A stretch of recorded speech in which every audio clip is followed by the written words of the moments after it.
شلون الشباب؟ مقدم لكم اليوم درس شلون تهندس. بس لحظة، هسه جاي.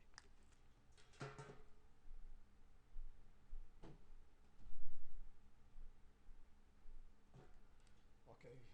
سوري على الانقطاع. مقدم لكم درس عن طريق الادوبي اوديشن 1.5 من رابر سي جي 1 من منتدى عرب1.com. اوكي، نفتح الاوديشن، نخش على الاوديشن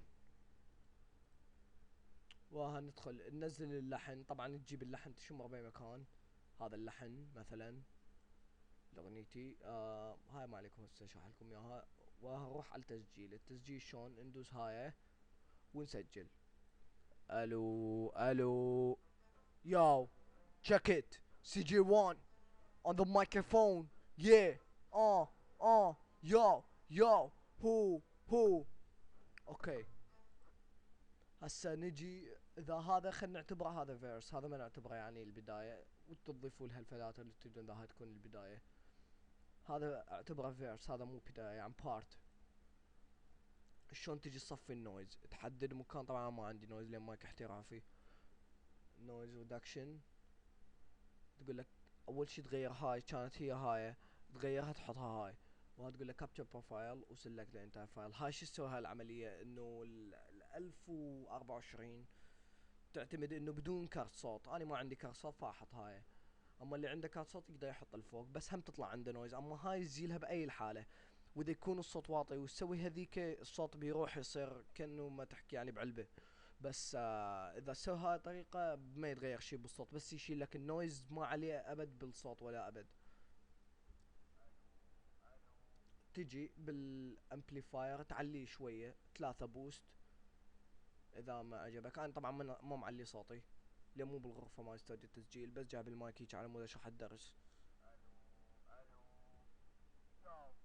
عليناه شوية، راح على مود يصير ماستر ويا اللحن. نحط له الايكولايزر، هياته الايكولايزر. الايكولايزر تحطها هالقد، صار الصوت بيه حدادية. واذا دبل فويس تجي تسوي مثلا من هنا اون ذا مايكروفون، نخليها مثلا دبل فويس. فشو تسوي؟ تجيبها هاي وراها تقول له شو اسمه، ضيف لي خطين اللي هي هاي هنا. insert the clue list. كيو يحدد لك مكانه. اوكي. بعدين نجيب هذا ونحدده ونقول له copy to new. هسه هو محدد الملف، وراح تروح بالفايل افكت، تنزل لي جوا اكو اسمها تايم ستريتش، تايم اند بيتش ستريتش. تختار لو بيتش، بعدين تغيرها هاي حسب صوتك. انا عندي الى 110 احطها. هسه صار الصوت شلون يعني، شي مجرور. هسه نسحب الصوت. طبعا نرجع لك للفايل، اسحب الصوت احطه لحد ما يضبط ويا الخطين، يصير مغناطيس. انت اذا ما اشتغل مغناطيس من فوق الشغله هذا 1 2 3 ذني شغلها 3، وهاي تحولها هاي. طبعا سمعت شلون الصوت؟ واعطيكم هسه ملف بالاخير انه يقول لك شلون الصوت. بس انا استخدم غير طريقة ثانية بالدبل فويس، اللي هي اسجل الصوت مرة ثانية، لان هاي احيانا ما تضبط هاي الطريقة عندي باغاني، فاضطر اسجلها مرة ثانية للاغنية. او شكرا، وانتهى الدرس. واذا تريد تضيف فلاتر بهذا ضيف له فلاتر صدى وهاي شغلات، بس اني مايك ما يحتاج اضيف له صدى. واعطيكم هسه المقطع بالاخير اضيفه للفيديو.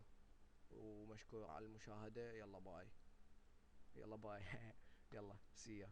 بيس اوت. الو الو، يو، check it CJ1 on the microphone.